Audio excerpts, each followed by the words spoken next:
Welcome to a tutorial on how to use the TI-89 to determine a partial sum written using sigma notation. Looking at our first example, we have the summation from n equals 1 to 5 of n squared minus n. We can find this partial sum using the sum function under the calculus menu. So we press F3 for the calculus menu. Notice number 4, we have the sum function, so we press 4. Now we enter the formula n squared minus n. N is alpha 6. We'll press alpha 6 raised to the power of 2 minus n, which again is alpha 6, comma, the variable of the formula, which is n. So again, alpha 6, comma, n goes from 1 to 5. So we enter 1, comma, 5, close parenthesis, and enter. The partial sum is equal to 40. It really doesn't matter which variable we use for our formula. We used n because n was given to us, but if we used x instead of n, we would get the same result.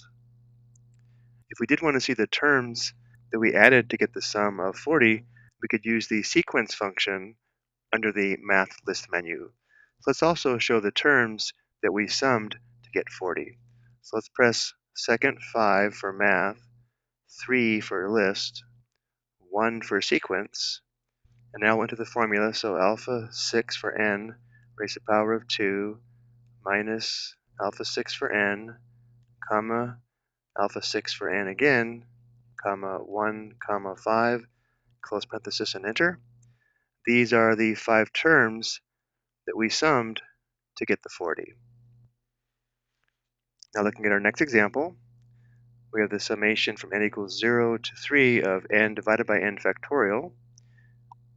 Remember, 0 factorial is 1, so when n equals 0, we do not have division by 0. So let's go ahead and press F3 and then option 4 for sum. Enter our formula, n, which is alpha 6, divided by, for n factorial, we'll enter alpha n.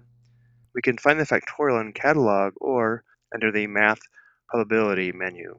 So let's go ahead and press second 5 for math, 7 for probability. Notice factorial is the first option, so we press 1, comma, the variable n, so alpha 6, comma, n goes from 0 to 3, so 0, comma, 3, close parenthesis, and enter. The partial sum is equal to 5 halves. And again, the question doesn't ask, but if we did want to find the terms that we summed to get 5 halves, we can find them using the sequence function. So we'll press second 5 for math, 3 for list, 1 for sequence, and now we enter the formula n divided by n factorial. Remember, factorial is under the math menu, so second 5, probability is 7, factorial is 1, comma n, comma 0, comma 3, close parenthesis, and enter. The sum of these 4 terms gives us the partial sum of 5 halves. I hope you found this helpful.